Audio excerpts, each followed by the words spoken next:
good about running against Donald Trump. And what she said was, no, because this is a very unpredictable scenario.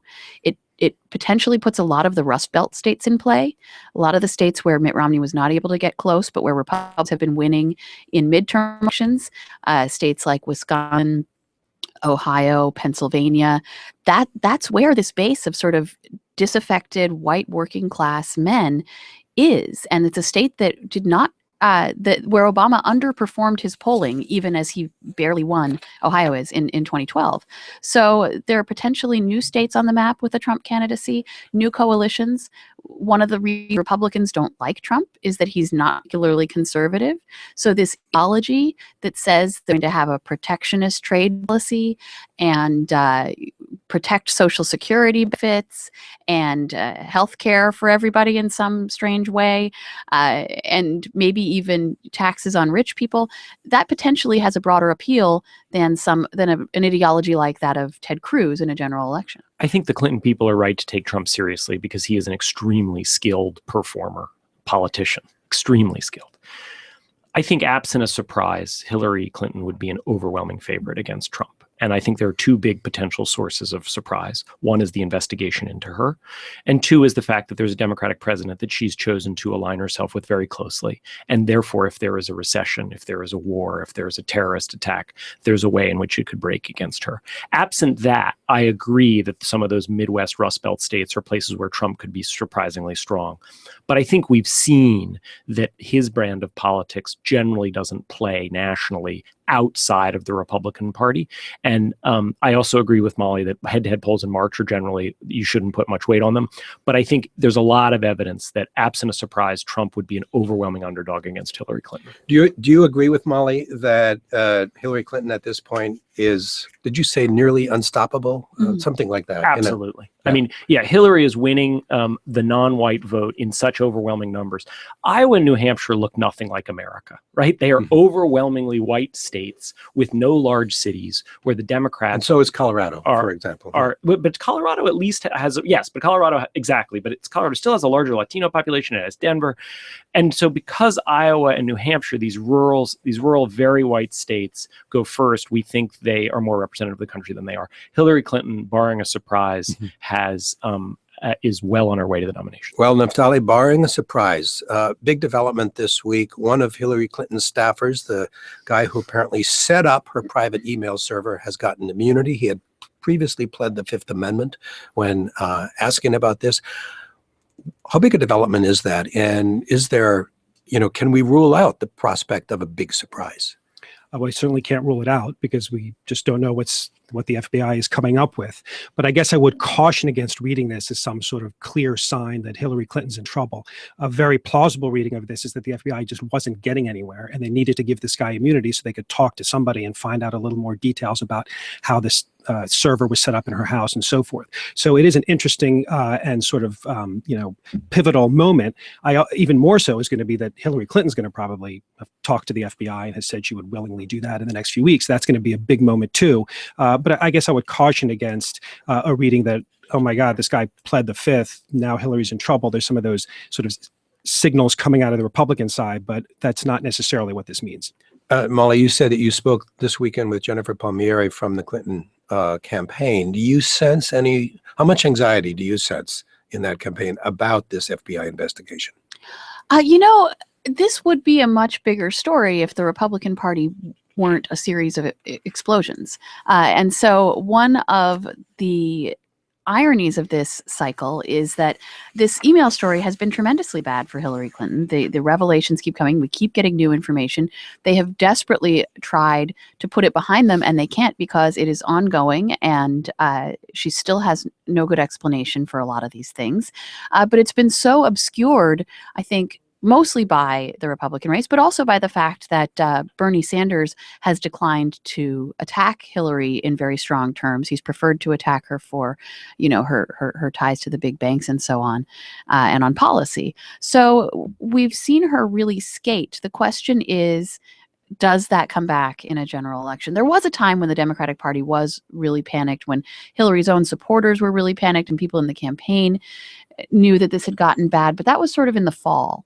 And since then, I think the story has sort of flown under the radar, and their best hope is that the drip of revelations becomes their best defense. That there's so many new developments that voters start to feel like, oh, this again, and they're over it. But I don't think that's happened yet. David, one of our listeners, who's also named David, writes, I just do not think the GOP gets just how bad, and I guess he's assuming to the GOP leadership here, gets just how bad we, the people, are sick of Washington as usual. And there's something about this email story even that sort of reeks of Washington as usual, right? Sort of the sense of entitlement among elite politicians and so forth. Do you think that both parties are underestimating sort of how sick people are of politicians like Hillary Clinton, who represent official Washington? The best predictor of voter dissatisfaction and anger, I would argue, is the state of the economy, and particularly how people themselves have done. And as I mentioned before, we're now at the end, or in the middle, the end of 15-year period, maybe in the middle of a longer period, in which most people are seeing very slow increases in their standard of living. And that makes people angry. And so I do think people are very sick of Washington. I don't think there are easy answers, right? People are sick of Washington, but they also keep electing their Congress members for the most part, right? And so I don't think there's only if just we could do A, B, or C, it's going to help. I do think it injects more uncertainty into politics than we now have it. I think that if the Democratic Party had had a deeper bench, there's a really good chance that Hillary Clinton would have been denied the nomination again. But there was no really strong governor who could run and kind of claim the mantle of change.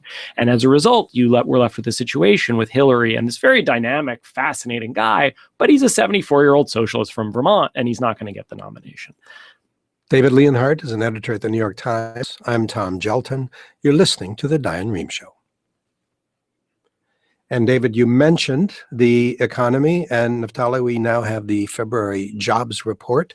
4.9% unemployment. That's the level it's been at for a while. A big jump, a surprisingly big jump in the number of new jobs created. Yeah, there are about 242,000, I think it is, new jobs created in February.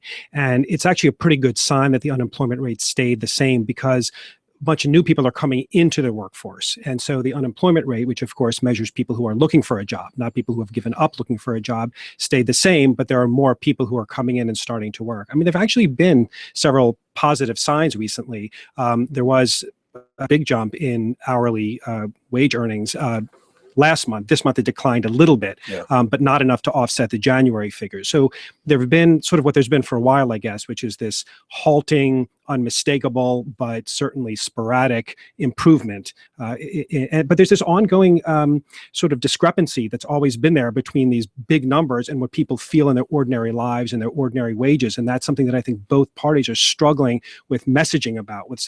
President Obama wants to say, look, things have gotten so much better since I've been president. But I understand that for you, Mr. or Ms. Voter, things don't feel a whole lot better. And I sort of get that. But on the other hand, I've done great with the economy. And I think both parties are kind of struggling with that divide. David, I want you to do a little economic forecasting here, since this is such an important year. Everybody's been watching the Fed to see what's it going to do. What do you read from these numbers in terms of whether the Fed will try to tighten up money a little more, raise interest rates, something like that? The best thing about these numbers is that there were real reasons to worry that the risk of a recession was growing. Some of the international problems, some of the volatility and declines in markets. And so there was worry that business would get spooked, would stop hiring people. So far, the job market doesn't show that. We're basically where we've been: pretty good hiring, pretty weak wage growth. The Fed has made the same mistake again and again and again since 2000, which is they have been too quick to take their foot off the gas. They just started taking their foot off the gas a few months ago, and then we had all this volatility. So my guess is that Janet Yellen, who understands the Fed has made the same mistake, is going to be extremely cautious, but she's in a tough spot because the job market points toward raising rates. The economic picture as a whole probably doesn't yet point toward raising rates. Well, I read somewhere this week, and you're political reporting, you probably know what it was I read. I don't remember where I read it, that Mitt Romney, when he ran for president in 2012, guaranteed that at the end of his first term, unemployment would be below 6%. Was in fact below 5%. What does that do to the Republican sort of message? Well, I think it is going to be very interesting to hear because, as Naftali was saying, there is still a lot of stagnation when it comes to wages. And so it'll be interesting to hear whether Hillary Clinton in particular is willing to really go out there and say, hey, things are getting better, things are great, when still overwhelmingly people are dissatisfied with the direction of the country. People don't feel like things are great. And as David said, how people feel about the state of the economy is the biggest predictor of how an election is going to turn out. So does she try to make that affirmative argument, or does she continue to sort of argue the way Republicans are arguing that we do need change to make people's everyday situation better? I mean, I think one of the most interesting things about this general election argument that Trump has started to unveil is that it's an argument against Washington gridlock. And he's arguing that as a deal maker, he can get people together and make things happen. That's the source of a lot of people's dissatisfaction, because they do feel like they keep voting for these politicians who make promises and then get to Washington and don't do anything. And the reason for that is that there's this partisan stalemate between the Republican Congress and the Democratic president. And there's no deal maker in there who can get them together. I was there on Tuesday night with Donald Trump when he said, look, of course, the parties disagree on some things, but there are some things that Democrats and Republicans actually agree on, and they can't even do those. He's right about that. And so I think that is a potentially strong general election argument for him as well. Well, speaking of strong general election arguments, certainly actually on both sides, we have a Supreme Court vacancy, and this is an election where not just the executive branch or Congress, but even the judicial branch is up for grabs. And we're going to take a short break now. When we get back, we're going to talk about what's happening with this contest between the president and Republican senators over the Supreme Court nominee. With David Lee from the New York Times, Molly Ball from the Atlantic, and Naftali Ben David. Stay with us. I'm Tom Gjelten.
Hello again. I'm Tom Gjelten from NPR, and I'm sitting in for Diane Rehm on the domestic hour of the Friday News Roundup, with David Leonhardt from the New York Times, Molly Ball from the Atlantic, Naftali Ben David from the Wall Street Journal. And remember, this is your last chance to watch part of the Diane Rehm Show. We're live streaming this hour on our website, drshow.org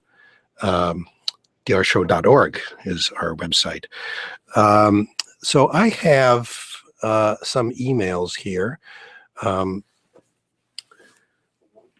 First of all, Stephanie from Virginia is wondering about whether it's too late for an independent like Michael Bloomberg to get into the race. And related to that, Joshua sent an email wondering if it does turn out to be a brokered convention and Trump doesn't get the nomination, what are the chances that he runs as an independent and takes some of those Republican votes? Naftali, two scenarios here that are both sort of interesting. Well, as I said before, well, first of all, last night he was essentially asked that question, that if he's not the Republican nominee, would he support the Republican nominee? By implication, not running himself as a third-party candidate. He said that he would support the nominee. I wouldn't necessarily assume that that's going to hold. I mean, he could easily say circumstances have changed. And I guess I'd repeat what I said before. If he goes in with more delegates than anyone else, even if he doesn't have a majority, it would be very difficult to take it away from him. I'm sorry, what was the other scenario? Well, the other scenario is just, is somebody on Michael Bloomberg, for example. Oh, I see. I think you're right, because Bloomberg has spoken about it. He's sort of let it be known, as he is wont to do, that he's contemplating a third-party run. My guess is he's not going to pursue that. If he did, I think it would be extremely hard for him to pursue successfully. There's just not a lot of evidence that there's a groundswell of support for a Mike Bloomberg type character. I think he was imagining a situation where you had Donald Trump and Bernie Sanders, and neither of them seemed realistic, and then he'd step in and kind of save the day. But I think that's not really how it's shaping up. Well, Molly, a lot of hostility against Donald Trump and the Republican Party. On the other hand, you wanted to clarify a joke that you made earlier about how badly some Republican leaders want him out of the picture. Yes, I should not have said that anybody wants to assassinate him. I intended only to exaggerate, to be colorful, and but clearly that's over the line, and no one should suggest such a thing. Another thing that I think is interesting in that regard is that we have talked a lot about the Republican resistance to Trump, but we haven't talked as much about the Republicans who are falling in line behind him. And you do have not just Chris Christie, but another sitting Republican governor, Paul LePage in Maine, and former Governor Jan Brewer in Arizona, Senator Jeff Sessions from Alabama, several members of the House of Representatives. Interestingly, many of them sort of moderates.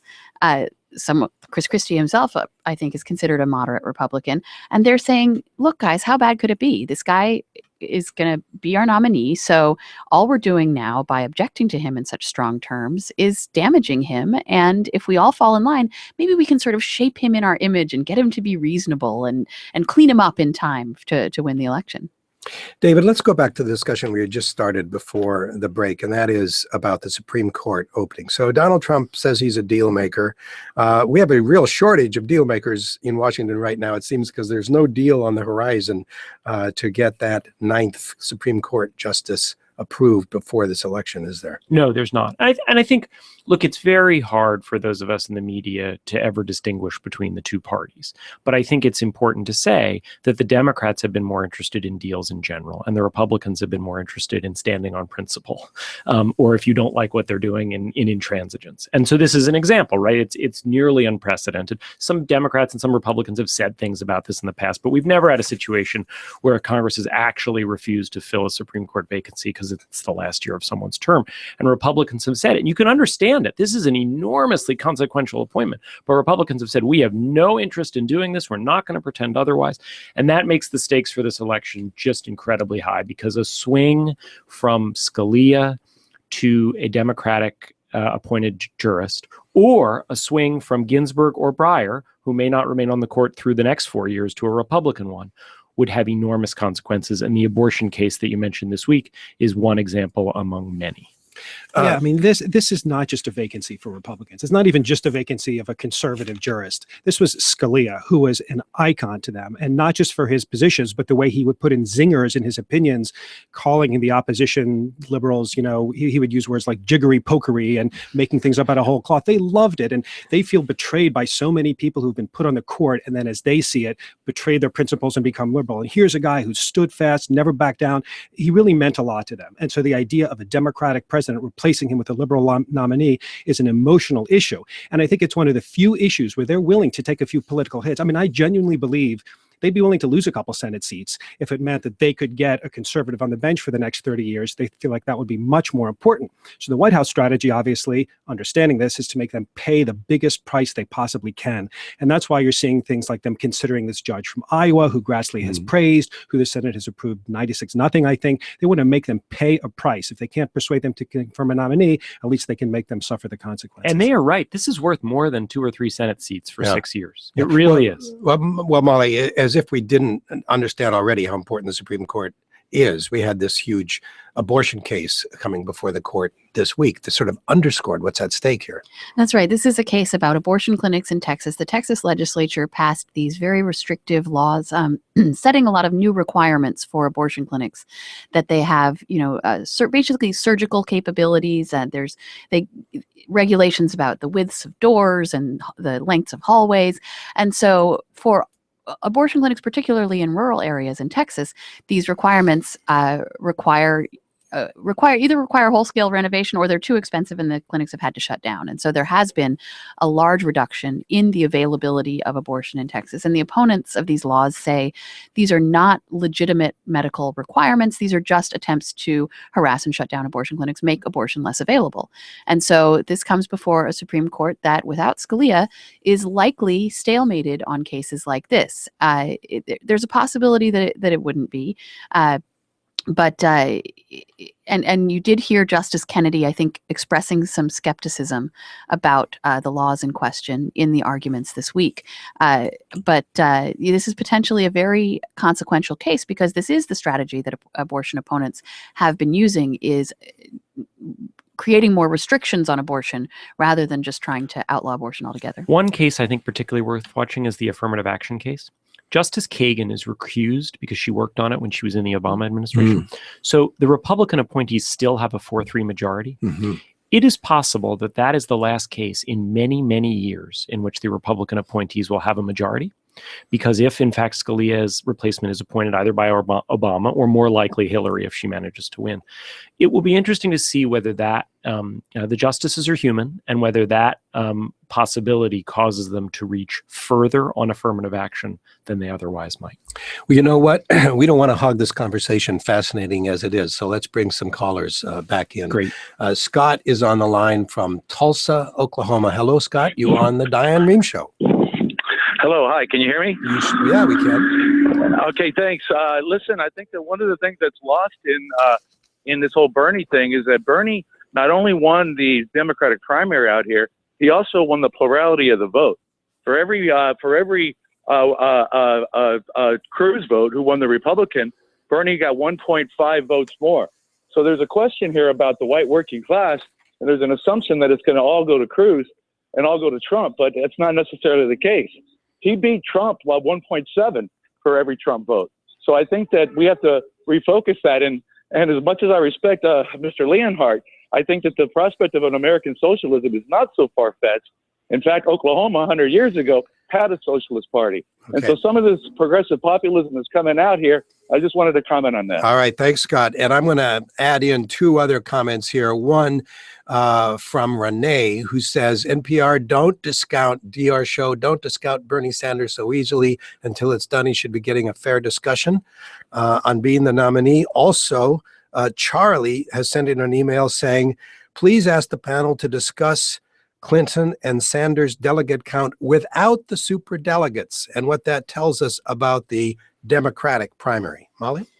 Well, the superdelegates are part of the process. That's how the Democratic Party is set up. You can call it undemocratic, but parties are allowed to govern themselves as they see fit. And, after Super Tuesday, Hillary Clinton has also taken a big lead in the regular, quote unquote, earned delegates as well. So it is not as if this is a scenario that some were fearing, where she would lead in superdelegates but not pledge delegates, and would then be stealing the nomination from the voters of the party. It is true that Bernie Sanders did win several states. I believe he won 4 of the 11 states on Super Tuesday. So there is still a constituency. And I think the Sanders phenomenon has taught us a lot about the base of the Democratic Party. It has been a rebellion that very few people saw coming. And Hillary Clinton certainly did not expect that she would be standing on the debate stage with Bernie Sanders and that he would be winning. I think what the caller meant to say was a majority of votes in several states, not just a plurality. So whereas Trump is winning a plurality, Sanders, because it's a one-on-one contest, has won a clear majority of the votes in these states that he's won. However, as David was saying before, when you are not winning the non-white vote, and when the Democratic Party is increasingly dependent on minority votes in general elections, and increasingly as a matter of philosophy and ideology, is the party of diversity and inclusion and multiculturalism, you cannot be a credible nominee of that party if your base is all white people. And that is what's happened for Bernie Sanders. The caller is right that the race isn't over. And I don't want to imply otherwise. But the issue is, if it continues as it's going, as we were talking about on the Republican side, Hillary is winning by a lot. And she's winning by a lot because she and Bernie are roughly splitting the white vote. Some places Hillary's winning it, some places Bernie's winning it. And the non-white vote, Asian Americans, African Americans, Latinos, are overwhelmingly voting for Hillary Clinton over Bernie Sanders. And the Democratic Party's base is a very diverse base. And so that means she is winning. Naftali, Shane wants us to discuss the voter turnout issues. Now, I think that Democrats have been voting at lower rates than Republicans so far. Does that mean anything at all?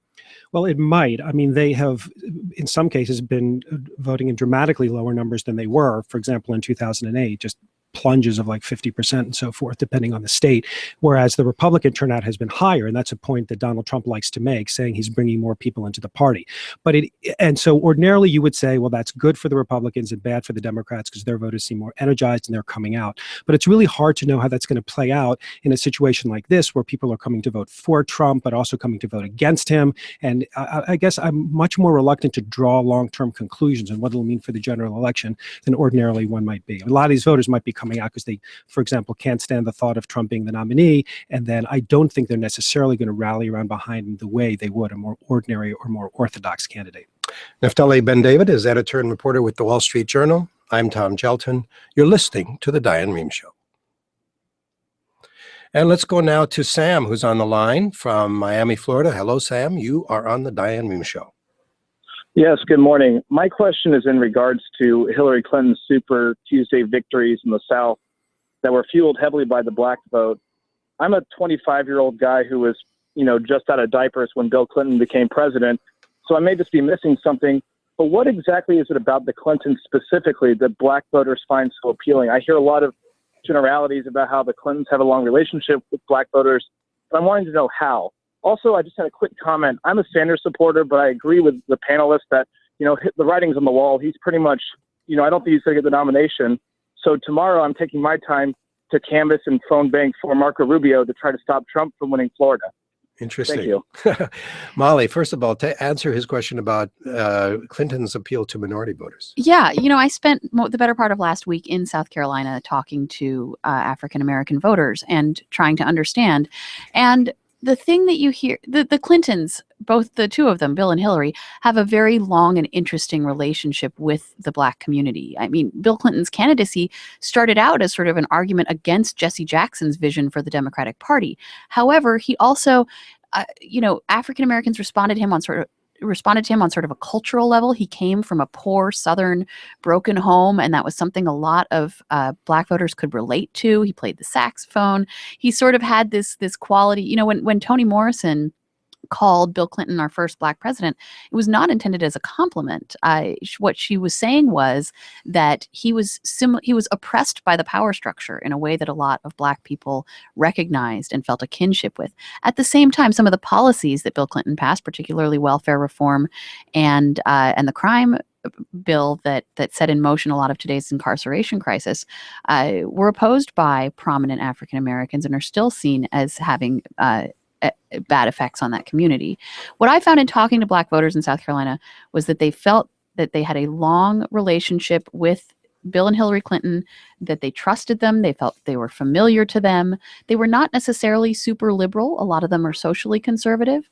And so this idea that Bernie Sanders is going to bring about a progressive revolution was not something they necessarily wanted.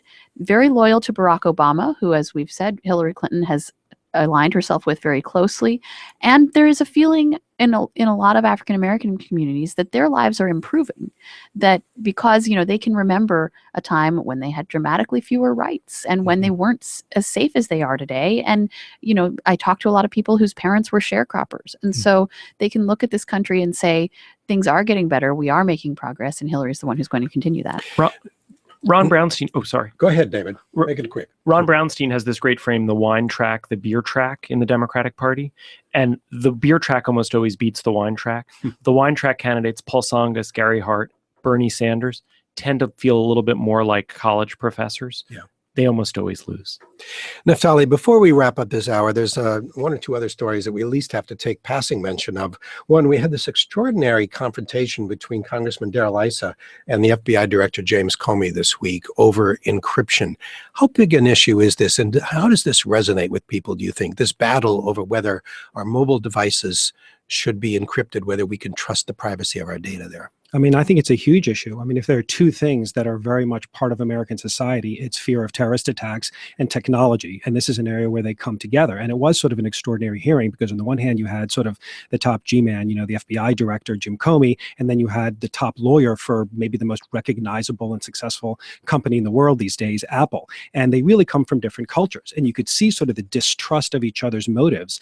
The FBI wants to be able to get companies to unlock their devices with a court order if they're pursuing a criminal case. And Apple is extremely worried about the privacy of its customers. And you can just see that these guys from Silicon Valley think the people from Washington don't know what they're talking about, don't understand technology, don't care about privacy. And similarly, the folks from Washington, not even, I was going to say barely veiled, but it's not really veiled, feel like the Apple and others care about their marketing strategy. And that's all that they're concerned about. So it was a remarkable clash. Ideally, Congress would sort it out and pass a law. I think that's unlikely because Congress isn't doing much these days. So it'll probably play out in the courts. David, Darrell Issa is a conservative Republican. On the other hand, Donald Trump makes it very clear he does not sympathize with Apple in this situation. That's right. And it's another example that Donald Trump isn't exactly a conservative Republican. Yeah. He kind of crosses various ideologies within the party. Good enough. David Leonhardt is an editor at the New York Times. My other guest this hour for this discussion of the domestic news of the week are Molly Ball, a staff writer at The Atlantic, and Naftali Ben-David, who's an editor and reporter with the Wall Street Journal. Thank you all for coming in. It's great to see you again. Thank you. I'd like to thank our listeners. I'm Tom Gjelten. This is The Diane Rehm Show. The Diane Rehm Show is produced by Sandra Pinkert, Denise Couture, Rebecca Kaufman, Lisa, Alexandra Boteed, Susan Casey, Danielle Knight, and Allison Brody. The engineer is Alex Drewenskas. Danielle Brown answers the phones.